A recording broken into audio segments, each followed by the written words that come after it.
Welcome to the latest episode of On the Rocks, the podcast that explores the intersection of mining technology and global issues. In this special episode, we're bringing you a replay of our recent live stream where we introduced the Bedrock Alliance, a groundbreaking initiative uniting the mining industry to address global humanitarian crisis, with an immediate focus on the famine in Sudan. Join host Emily King as she discusses this urgent mission with Bram Govaerts from CIMMYT and Loren Stoddard from USAID. Let's dig in. And with that, I guess first I just wanted to introduce you two, Loren and Bram. Loren, would you like to start and just introduce yourself for a minute? Sure. Loren Stoddard. I'm the Director of General Development for USAID Sudan, actually based in Cairo because the embassy's not open right now. So we have representatives in Kenya and Cairo and also Uganda as part of our USAID mission there. So that's my base is in Cairo, and I manage a portfolio of about $120 million in projects, which cover things like health programs, water and sanitation programs, and also, most importantly, agriculture programs, which is critical right now. And just as a personal note, Loren and I have known each other for a long time and go back to working mining issues in Afghanistan. So if any of I'll just say that I the conflict in Sudan is a very sad one, a rough one. I've spent many of my years working in conflict areas in Afghanistan, Colombia, and Iraq, places like this. And unfortunately, the themes are all too common. But it's been a part of my lot in life to work in areas that are often subject to conflict. And so Sudan has become kind of the latest example of that, a tough place to work. Absolutely. And Bram, with that, would you like to introduce yourself? Yeah, my name is Bram Govaerts. I'm the Director General of CIMMYT. CIMMYT is the international center that's responsible for maize and wheat production globally. So 50% of the corn grown in the developing world and 70% of the wheat grown globally comes from CIMMYT's efforts together with our partners. But more than that, we're really looking at cereal systems, that agri-food systems that can provide nutrition and resilience globally. So we have activities in over 80 countries, and so many of that focused really on Latin America, Africa, and South Asia. And so with a whole team and with a whole team of partners, always working on making sure that the bread, which is made of wheat, or the tortillas, or the ugale, which is made of maize, can go to the tables of the families globally.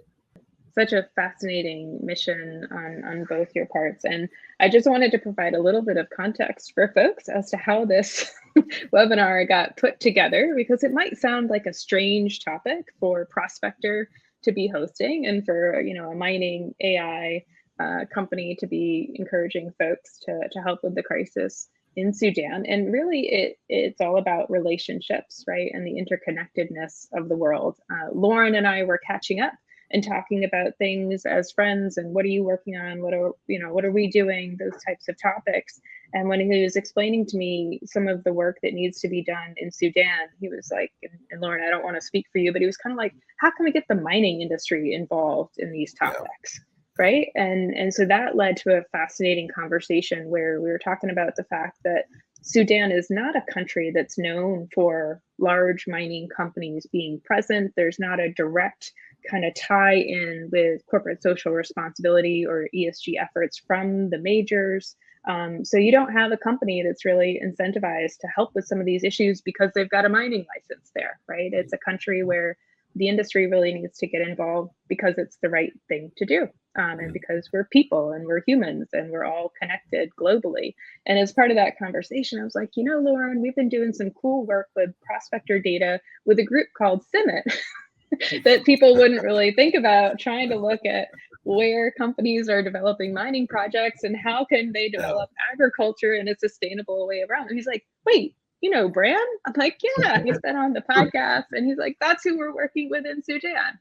So it was amazing. It was anyway. Yeah, we were like mind blown. We were like sending messages to all three of us at the same time, like, hey, we got to get on and talk about this, right? Because how do these three things really connect? So just wanted to flesh that out for everybody and make that tie. So even when talking about a terrible crisis that's having huge negative impact on millions of people, there are ways that our personal relationships and the things that we're doing in other ways can help address this. And with that, Loren, I wondered if you could just give an overview for people on what is going on in Sudan and what has led to this crisis. People might have seen the headlines and the news, but let's just be honest, the world is so crazy right now and there's so much going on. I think it's probably gotten lost in the shuffle a little bit, and folks may not be 100% aware. No, I appreciate that. Actually, we sometimes call Sudan right now the forgotten war. That's actually kind of the problem. There are so many big crises going on in the world that people sort of forget that actually Sudan has the biggest crisis. This is the biggest humanitarian and food security crisis right now on the planet. And it's probably the biggest crisis that we've had for a few decades. It's that big. And I think it's hard to remember that. I remember, some of you may remember, We Are the World days. You know, we were helping Ethiopia feed itself in the 80s. And everything that was involved there. This is bigger than that. This is bigger than that by times 2 or 3 or 4 people times in terms of the number of people affected. So it's a big crisis. It's affecting a lot of people. Sudan's a country of 50 million people. So in some ways bigger than what's even happened in Somalia or Libya as comparison. So back in April 15th of 2023, a war broke out between the army and a militia group called Rapid Security Forces. And these two were built up over years. They're both large. The Sudanese military is a large military with planes and modern technology. And then the RSF group is very large, well, too, maybe 60 or 70,000 fighters. Big group broke out and they started fighting over the country. And right now the RSF has taken over most of Western Sudan. The SAF is really involved in Eastern Sudan. And this has disrupted food systems. So you have, back in the 90s with CIMMYT and our partners there, Norman Borlaug, I couldn't believe this. The founder of CIMMYT in Mexico City spent years going to Sudan to get their food systems up and running. So some of the wheat grown in Sudan has come from these early food security systems and out of the green revolutions. And there was actually seed banks in Sudan that were destroyed that are backed up by the seed bank with CIMMYT. So there's definitely this relationship, and it's an old food relationship between Mexico and Sudan in that sense. So there's kind of an interesting connection. But sadly, more than half the population is now food insecure. I mean, hungry. We've got something like 800,000 people that are at the worst stage, stage 5, according to the IPC numbers, of sort of imminent starvation, famine. And then we've got another 8-9 million that are kind of at emergency levels. And so out of a population of 50 million, half are what we call food insecure. But out of that, maybe 8 or 10 million are facing almost immediate hunger issues. Maybe they're going to starve to death in the near term. So I think, in the next 6-8 months, we could lose 500,000 or 1 million people to starvation. So this is sort of horrible. It's a modern world. We don't think about people just running out of food and going hungry, when in other parts of the world there's so much. But right now we have a significant food crisis. Some people have said, well, what can we do? Throw their hands up. There's a conflict. There's nothing you can do. On the other hand, we say, well, we have to do something. People have to eat every day, whether there's a war or no war. And the people that suffer the most are the most vulnerable, right? We had a children's conference recently that Bram came to in Nairobi, that was hosted with Save the Children and UNICEF. We look at maybe 3 million children are displaced. There's 10 million people displaced overall. That conference raised about $100 million between the U.S. and the Germans and some private church groups and others to kind of deal with food insecurity. But we've got to plant more food, and that's why it's really important that CIMMYT's involved, because we've looked at some of the numbers. It might be 1 to 3, and this is a little bit. Do you give people wheat or sorghum or corn, or do you help them plant it again? And these food systems have been disrupted. They've been destroyed in some way. So Sudan could be one of the most food productive countries in the world. It's just this conflict has really wrecked things a little bit. And we can't quit despite the conflict. We don't know when the conflict's going to end. It's going to go for a while, but that means that we have to work through the conflict. And so we talked in Mexico with Bram a little bit about the concept of conflict-resistant programming, conflict-resistant agriculture. So we're looking at things like solarizing, water pumping, and these kinds of things. How do you make a system that survives through a conflict and helps people eat? If things go bad, I just have to mention this. It's a humanitarian issue. We all care about people starving to death. That's a horrible thing. It's also a strategic issue. We're right next to Egypt. We're right next to the Red Sea. When you have a collapse in Sudan, you affect the whole region, and that affects the whole world. And you've already got lots and lots of Sudanese that are running to Italy and running to parts of Europe and things like this. So the problems in Sudan don't stay in Sudan. They'll go elsewhere. Mm-hmm. And so I think it's kind of a challenge that we're going to have to deal with across the board. And this is for a few years as this conflict makes its way.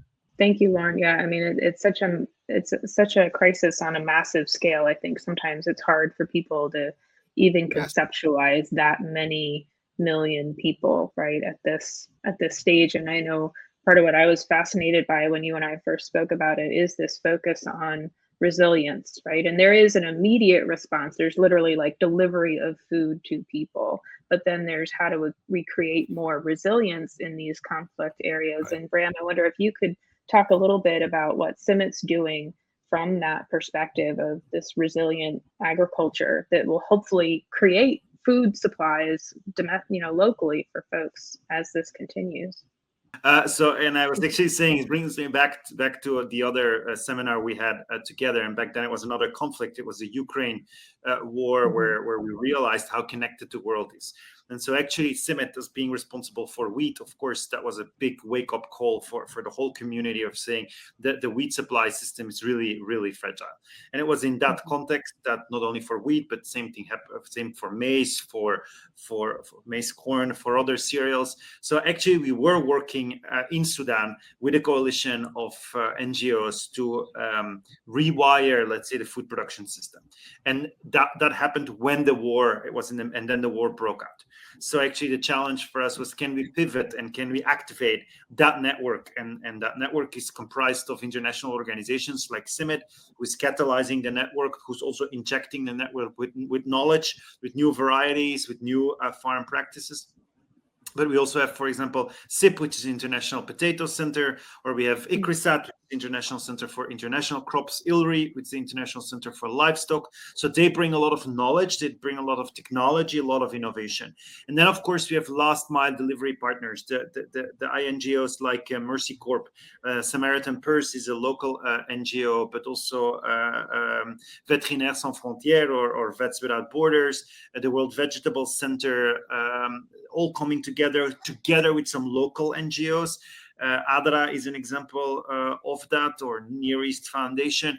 So this is actually becoming now the only functional, let's say, network that goes from science, innovation, data-driven, what you're also known for, Emily, and your company is known for, data-driven decision-making, all the way down to underground, very concretely working with farming communities. So we have reached 335,000 farming communities, of which 48% female, 49% youth, in different states. And we're really showing them or helping them, supporting them to grow sorghum, groundnut, vegetables, millets, livestock, because you can try to get that food in, but there's of course huge discussions on how efficient that immediate food can come in. But you can also try to produce that food locally.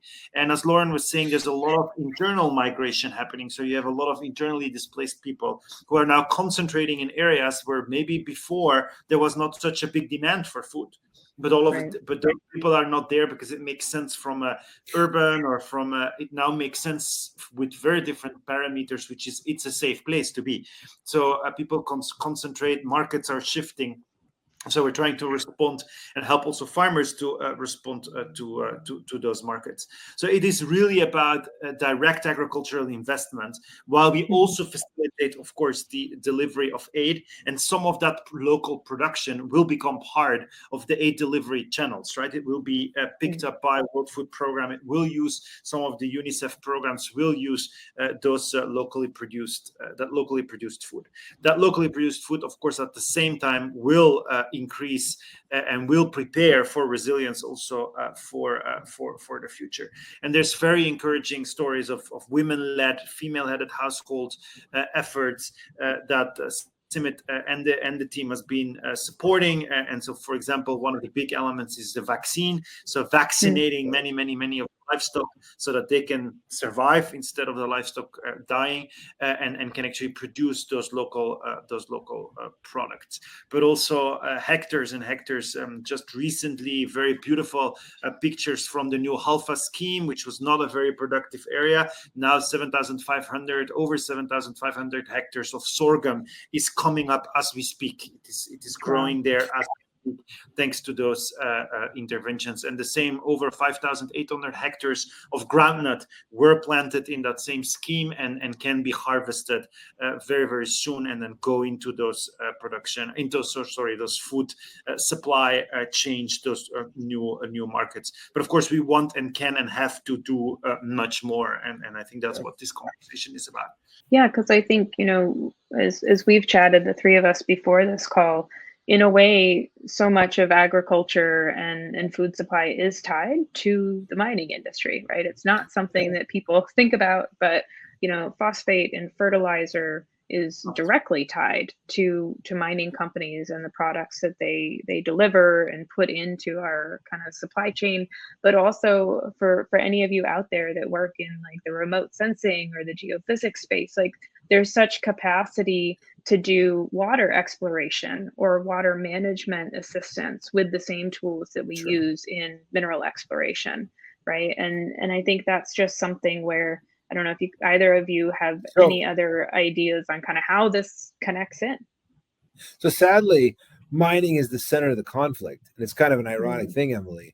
The biggest export of Sudan is gold. Gold mining has thousands of years of history. It's 16th or 17th in terms of gold exports. A lot of this gold is going to different places, and there's kind of a gold tracking, gold money laundering challenge there as well as gold gets out. So gold is definitely central to this issue. There's a lot of other minerals that are available in Sudan that could be mined if the country was sort of peaceful and stable. But the scale of the destruction is massive. I think the Khartoum was a city of 8 or 9 million people. It's been essentially burned. So you lost the whole city, and those people have moved now. And now you're trying to create food for that level of people to kind of get back into the game and survive essentially this horrible conflict we're having to run. So mining is central to the conflict, sadly, in a sad sense. And then I think back to your question was, how do we get mining companies interested in the humanitarian side? I mean, we're looking at saving the lives of millions of people. With the partnership that Bram mentioned, all the different CRS, these things are heroes. They're implementing agricultural programs with active fighting going on, all around. And it goes back to the 90s and 80s, in Central America, in some places where fighting's happening on one block and we're doing development on another block, and it's kind of this sort of thing as you're trying to keep people alive in the middle of this conflict. So we need more help. I think there's to say we can't do anything is wrong. Our hands aren't tied. We're actually doing a lot. The United States government's committed $1.4 billion to this effort, but then we're seeing all the private sector commitments as well. We know that the mining industry at large is very generous. I think $1 billion a year is donated to philanthropic causes from the mining industry across the board. So I think there's a long-term interest in mining in Sudan, but I think at the short term, there's this humanitarian challenge. And memories are long in Sudan. When you do something in Sudan, people remember the 80s, they remember the 90s, they remember what happened with Norman Borlaug and CIMMYT. So people remember these kinds of things. And so if a mining company steps up and wants to be engaged with CIMMYT or some of these other partners, the Sudanese are going to remember this, and they're going to remember this for decades to come, and that'll make a big difference long term. So I think there's a definite interest for mining companies to want to engage at humanitarian level. And then on the agriculture side, absolutely, the inputs coming out of Sudan will be critical for agriculture worldwide. So this is an area that we're going to have to fight through. We're going to have to work through it. You can't wait till it's over. Yeah, just maybe to add quickly, I do think we need to give a shout out to the people on the ground. So those working with the networks, so they're on the ground, they're working with farmers. And like Loren was saying, it's a conflict, it's a moving conflict, but at the same time, close by, farmers are actually farming and are actually producing food in the midst of that conflict, supported by this network. And as for the mining industry, I do think that the fertilizer connection is extremely important to realize, that actually no agriculture without fertilizer, right? That's what plants eat, basically. So I think that fertilizer connection is extremely important. But I also think there's a lot of knowledge in the mining industry that actually can be used for the development of water schemes for irrigation of food crops, or in order to use as this decision-making tools where we are, how to develop those agricultural schemes. So I also think there's a huge knowledge contribution that can be done, data sets that can be shared to actually equip the network that is on the ground to be more effective in what they're delivering. So I also want to highlight that we should have also conversations on that knowledge unlocking from the industry towards what's happening on the ground. No, in fact, our humanitarian partners are opening up water points all the time. I think UNICEF's done 500 additional water points in the last few years, and solarizing those water points, where to put the water points, and whether it's for humanitarian reasons, whether it's for irrigation, water is critical. It's very, water is a major issue wherever you go in Sudan, whether you're near the Nile or not. The Jazeera irrigation scheme is famous. It's one of the largest irrigation schemes in the world. And again, all about water management. So definitely interested in data sets and your work with USGS and our I think, as you said, Emily, water in Sudan is in somewhat well known, but we've got to understand it now in terms of these new water points and where they're going in. I think we're looking at more water points. As the IDPs have moved around, you need to drop in new wells. We actually spent, sadly, a lot of money on things like trucking water. When you're trucking water around, this is sort of the worst use of humanitarian resources. And so you've got to dig in, dig wells where you can. And this is kind of the idea. But absolutely, we need support. Well, and that's where, Go ahead, Bram. No, I was going to say, but the good news is there is a network on the ground that can actually receive, because many times in those conflict situations, you don't have a receiving action element. So, but there is that network on the ground that can receive the databases, that can receive the support, and can turn it into action immediately. So, I think there's hope that can be activated and used towards results. I'll say I'm struck by the fact that something like 70% of all U.S. households make donations, philanthropic donations. Easily, many of the people online have already donated to organizations that are working in Sudan. Many of you may have donated already to Save the Children or Mercy Corps or UNICEF or these other kinds of organizations. They're the ones that are actually implementing these programs on the ground despite the conflict. And so I think the idea of supporting from a philanthropic point of view is there. It needs to expand. And again, we're going to see the pictures coming from severe hunger in the next 6 months. And it's really one of those questions of, do you want to be on the right side of supporting this effort as it goes forward? The good news, as you said, CIMMYT, is there are things to be done. It's not just tossing your hands up and saying there's a war, there's nothing to be done. Right. We can actually move forward. Back to you, Emily. No, I think it's important to highlight from my own personal work in conflict zones that, again, I think people who haven't maybe been exposed to what it's like to work in those areas have a perception that when you're in these places, you're literally like in the middle of a battle 24/7, right? And thankfully, that's not the case, right?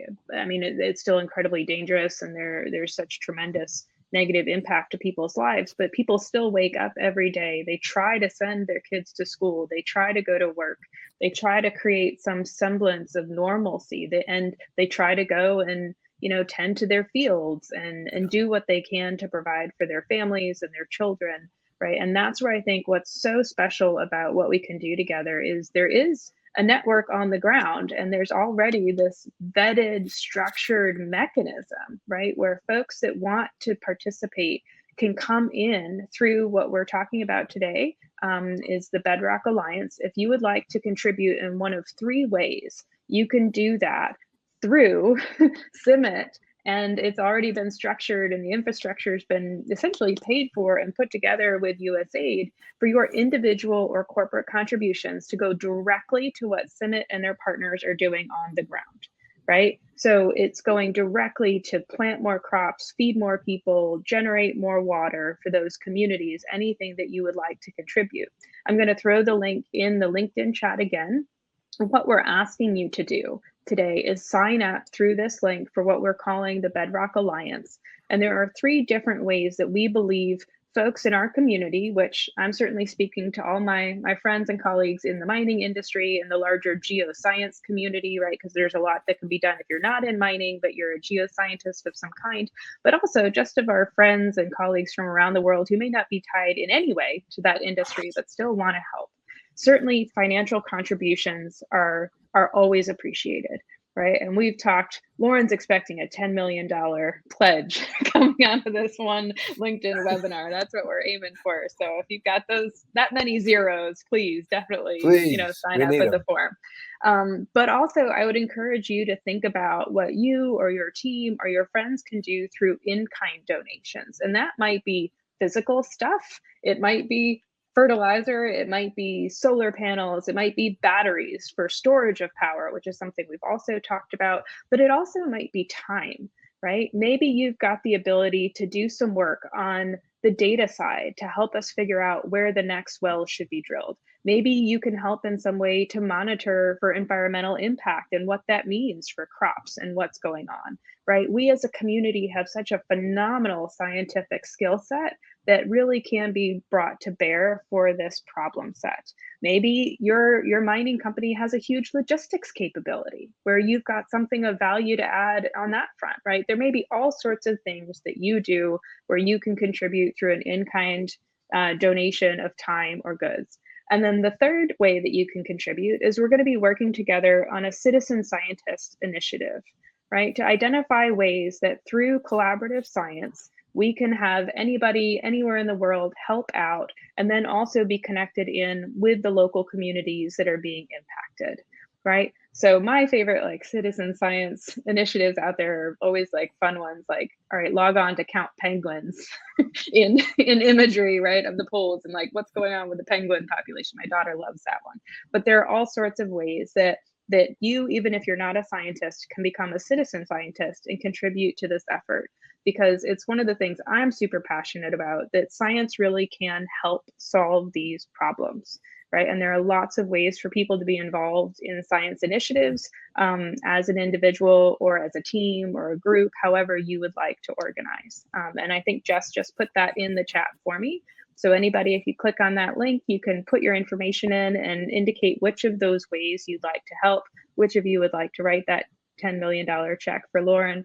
But again, that's the ask, is for you to also contribute in thinking about how can we as a community bring all of our skills and knowledge to bear on this immediate crisis, because you all are super smart people with a lot of experience, and you're probably going to think of stuff that we haven't. So Loren or Bram, do either of you, Loren, want to chime in? Jump in. I'll make my pitch again and say that we've put a lot of money in with CIMMYT into all these partnerships. And one of the challenges they have right now is to develop a winter planting program. So they're looking to figure out what can they plant in December, January, February, that's going to be valuable as we get through this season, things like vegetables and potatoes and some other kinds of things. And so one of the things I've challenged Bram a little bit to say is we're going to make this investment with CIMMYT. Can you find matching funds? Can you find matching funds from private donors or public donors or other European donors to help make this planting season twice as large? We've gotten a certain number of resources that we've supplied, and several millions of dollars to CIMMYT, and they're looking essentially to leverage that up. And so, because we want to double the amount of planting, they recently just finished a fantastic planting scheme of sorghum and millet and also groundnuts, peanuts, which are a major source. Peanut butter is very popular in Sudan, by the way. I happen to love peanut butter. And for those that love peanut butter, it's a big deal.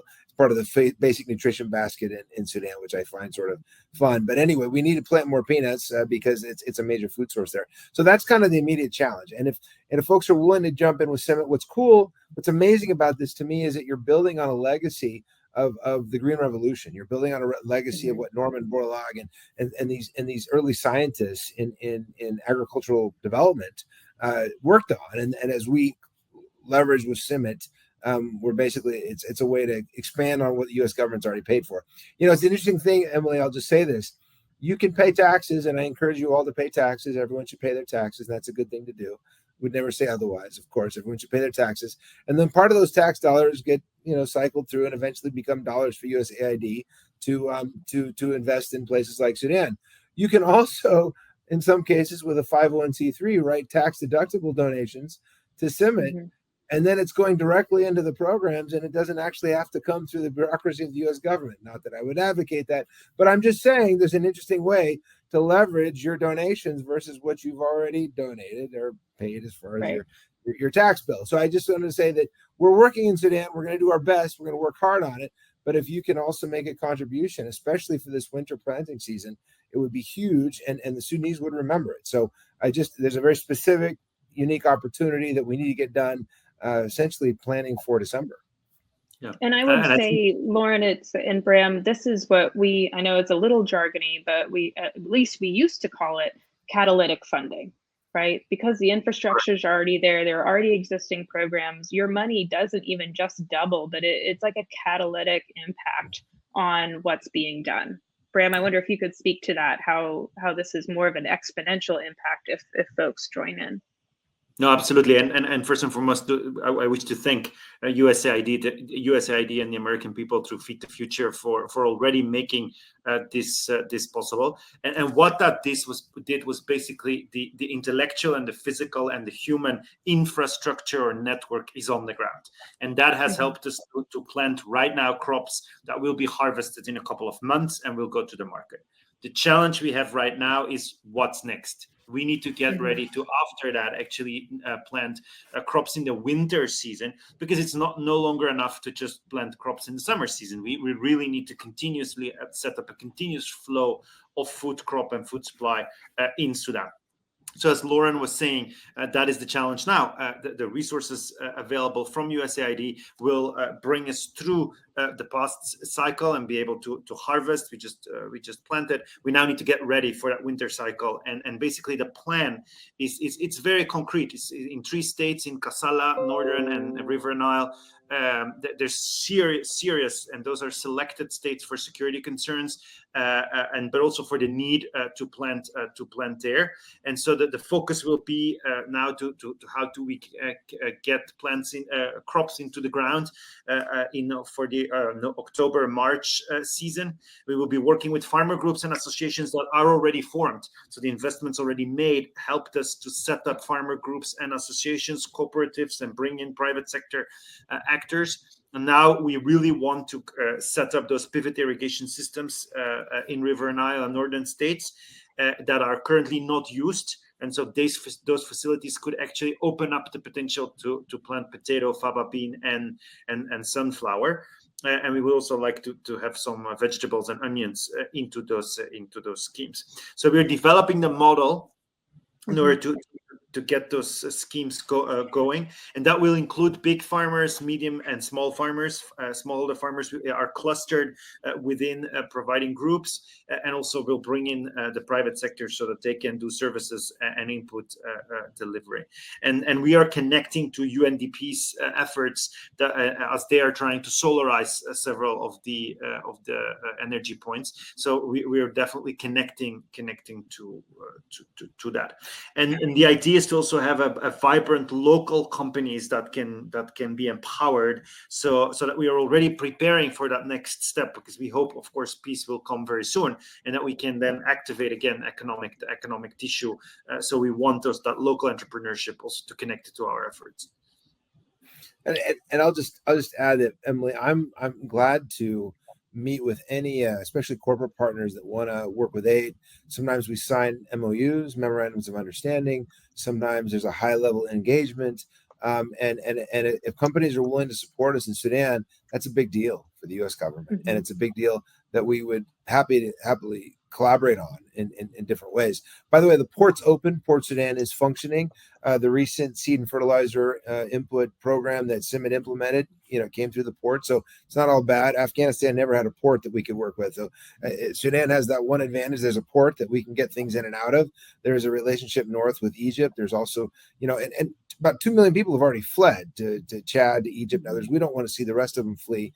And there are other efforts to try to calm down the fighting and work towards a ceasefire. But right now we're focused on the immediate, how do we get people fed and water. Now, the other thing too is that solarization is such an important thing. We need to solarize healthcare, solarize water points, solarize agriculture. It's just kind of a big focus. Diesel prices are through the roof right now, and it's just hard to get with the conflicting sides. So I think there's an interesting argument in solar. People talk about, is solar a good idea? Well, when you have no choice, solar becomes a great idea. It's a great option when it's the only option. Yeah. Right. This is just, sometimes I know in different markets and developed markets, is solar really the option? Well, right now it's all we got. And so I think that's, can you run a center pivot system off of solar? Well, you can. It's not often done. It's often done off of diesel generators, but we have solar center pivot systems in the north. And the question is, can you run those off of solar? Well, you can, and we have plenty of sun. And it's kind of forcing that change in some ways. This is, diesel's not available in many of these places. So we're going to have to do something different. So it's forcing that change, which is a good change. It's just, it's sad that it's a conflict that's pushing us in that direction, but it's a good change.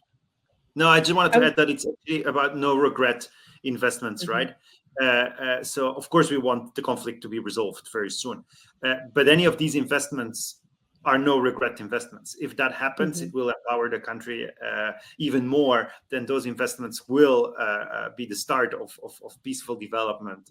So just wanted to make that clear. No, I was just going to make a mention because I can see some of the folks that have joined us live on LinkedIn are in like the ESG CSR space within the mining industry. And I would make sure that everybody knows while there is an urgent need right now, right, to help, this is also something that is going to be going on for a while. So if you're part of the team at your company that is planning for the next year or 2 years for what you're going to do from a charitable or humanitarian perspective, ESG, CSR programs, like this is something that we can continue to have conversations about, as Loren referenced, for the long term. So maybe you've already made commitments for this year. You've gone through your budget for causes that you can donate to or support. Well, then let's have a conversation about next year, right? And the year after. And I think what's really cool about this is a lot of times companies don't know that they can partner with the US government and donor agencies and groups like CIMMYT, right? You don't have to go do something from scratch, right? There are folks already doing this on the ground that, again, your tax or Americans' tax dollars have already paid for, other donor agencies have contributed to. So there's stuff that's already built that your money can go to, again, be catalytic in that sense. But you don't have to do something right now. If you can't do something right now, please don't let that stop you from reaching out and having a conversation about what you might be able to do in the future. And just on that point, there are many conflicts in the world right now. You might want to get involved in one or not. Maybe you want to avoid them all. But the reality is this is the biggest food security crisis on the planet. This is the biggest one in terms of numbers. It's 10 times bigger than other conflicts. You may have heard more about it and others. But you can get involved, and I think people need to get involved. And there is a long-term future for mining in Sudan. There's no question about in my mind that this is the future of Sudan in terms of economic growth will end up being mining. So I think it's kind of an interesting opportunity. I've worked on public-private partnerships in other parts of the world on different topics many times, done some of the biggest public-private partnerships with USAID history with, tens of millions of dollars from USAID leveraging maybe more than that from the private sector. So it's something we know how to do. There's a mechanisms for there. There's a way to do it. We're glad to speak at different levels at the corporate level, and we can connect people with different levels of the U.S. government level. So I think there's different ways of working through that. We are in an interesting season right now, which I won't talk about in terms of the U.S. government. But having said that, what is something happening? I haven't been following the news. But having said that, Sudan matters. It's big. It's going to matter for a long time. And how do I say this? There's the terrible images of starvation are coming. That's coming to your news screens. People are going to see this on CBS and CNN. All the news screens are going to see this over the next several months. So it's sort of one of those things that I want to say get on the ground floor, but this is a big crisis. It's a massive crisis. It's going to get worse. And we're going to do everything we can. And with everything we can do, it won't be enough. And so I think to some degree, from an ESG point of view, let's get involved in this crisis early on. Let's try to head off as much of this as we can. Let's try to reduce it as it rolls through. And then when peace comes, we'll be in a much better position to be involved in this country. Sudan a couple of years ago was a flowering democracy. There was a revolution. Yeah. We'd switched out. People were very excited about it. And there's still a future there. There's a great youth group. The youth bulge in Sudan is massive, and they're very hopeful for a better future. And I think, they're watching what's happening right now. But it really is, again, if I'm running ESG programs or compliance programs, why Sudan? Why? Well, if I'm interested in East Africa, if I'm interested in the Middle East, next to the Red Sea, next to Suez. There's a lot of reasons to be interested in this part of the world. And as a human, it's the biggest humanitarian crisis on the planet. And I think, we spend a lot of time at Prospector and our podcast On the Rocks talking about why is there a certain perception of the mining industry as being incredibly self-interested. Right? We only get involved with communities when we need a permit. We only address environmental issues when we're about to lose a permit, right? Like that's the perception that's out there. And I go to all of these mining conferences and I have all these conversations where it's the same talk about, well, we need to communicate better the value we bring to the world. If people only understood how important we were to putting food into the world, into building infrastructure out of the materials that we mine. If people only understood that, right, then they would love us more.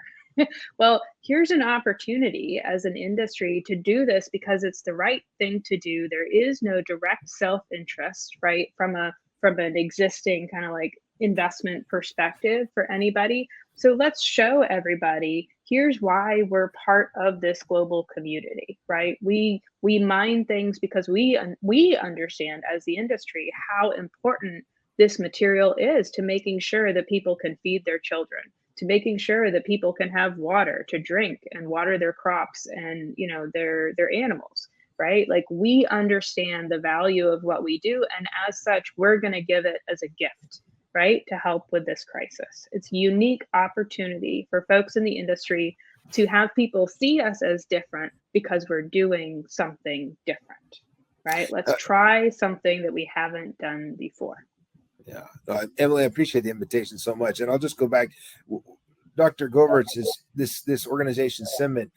This is a multi-decade initiative to feed the world. This was not a 1 or 2 or 3 year effort. This is multi-decade. And so in the ag research world, they understand the investment over long periods of time. This is kind of what they do. Now, we see the world shifting from gas-based cars to battery-based cars. Well, that's going to mean a shift from maybe the Middle East to Africa and South America and South Asia, where those minerals are coming from. Well, as you do make that shift, dealing with the communities and the conflicts that may be in those communities is becoming a bigger deal. So I think in some ways the mining industry will learn how to make these multi-decade investments along with their technology customers. There are critical minerals in Sudan. There are critical minerals, uranium. There's a lot of things in Sudan that could be mined, fertilizer and other kinds of things. So this is kind of one of those cases, Emily, I think it's a fantastic test case to say, do we want to get involved with a country that long-term has tremendous mining potential and right now is in the middle of a terrible conflict, the worst humanitarian conflict in the world? Would we want to get involved? But I think, you know, Bram, you can talk a little bit about, this is a multi-decade effort. I mean, your work in Sudan started in the 80s, maybe earlier, Correct. 70s. So, right? Yeah, correct. And that's what it's about. There's a crisis, but we are responding to a multi-decade effort to feed the world, right? So there was a first population growth globally, and that was what the Green Revolution responded to. New varieties globally, increased productivity. Now we're looking at climate change and resilience overall. And I think there's huge potential in Sudan, but this is also a test case to say within such a crisis, can you actually, while the crisis is already happening, we're actually thinking about no regret investments that will be very, very instrumental to respond to the crisis, but also to the development later on. And it taps into CIMMYT's continuous multi-decade effort of producing and generating better seeds. So basically, and don't want to get too technical, but we have a big bunker in Mexico where we safeguard biodiversity for humanity, 28,000 different maize accessions and 150,000 different wheat accessions. So that's biodiversity, that's building blocks with which we then generate new seed. Like you, when I explain it to farmers, it's like you take a very, very handsome man and a very, very smart woman, and you want handsome and smart kids. So we do the same with those seeds. So you may have heard about the big seed bank in Norway that is actually a copy of what CIMMYT safeguards for maize and wheat. But it's not just locked away. We really look at, in that biodiversity, what is relevant for Sudan.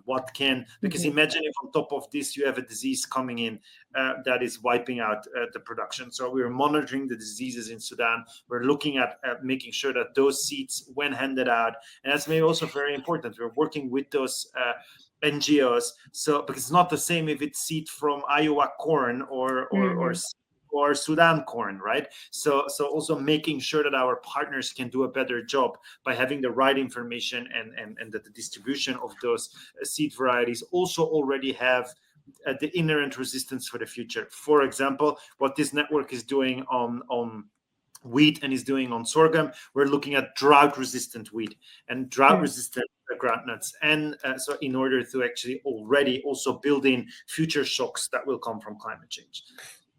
Yeah, I think one thing that's interesting is CIMMYT's foundation, started with Rockefeller, which if you think about was a private, where did that come from? We know where they got their funding. And so it's sort of interesting to think about it.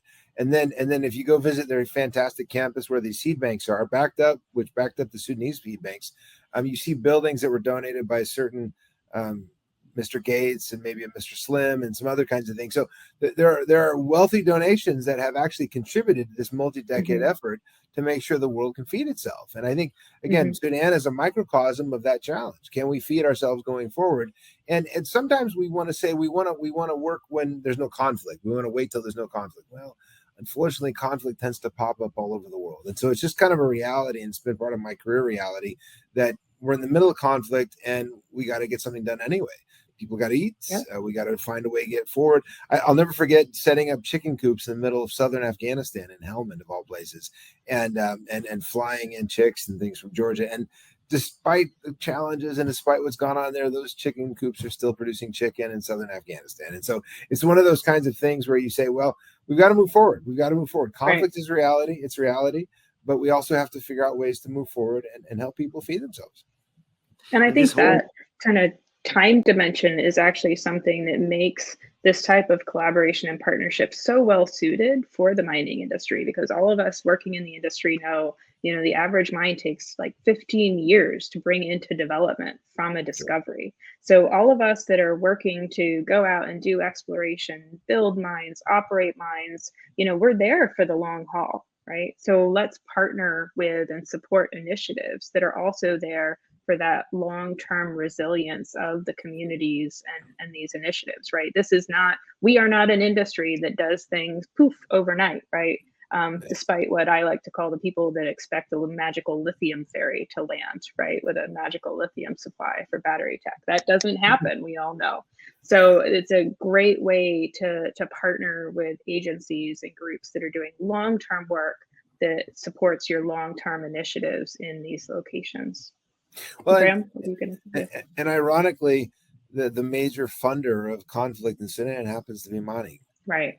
Yeah. I mean, it's kind of the irony of the thing. And I think, I've seen estimates of 1,000 tons of proven gold reserves. It's sort of, what's available there. There's a lot of gold there. And that's part of what's motivating the mining. So you think if there was a way, we know about blood diamonds and the Kimberley process, I know there's a set of practices on gold that came out of the OECD as well in terms of gold and how it's managed and things like this. I just think that, gold needs to go to the right places and it needs to go to the right buyers. You need to know where that transparency comes from, right? You need to know where it comes and goes.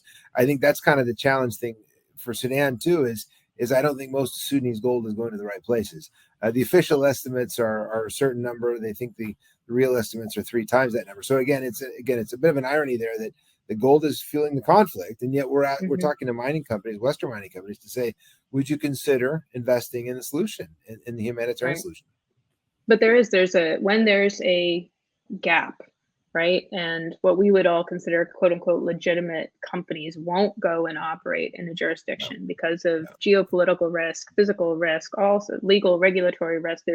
Mining is extremely risk mitigation focused. So if the reputable actors won't go into a place like Sudan, it creates a vacuum where people have mined gold for a long, long time. They're going to figure out how to do it.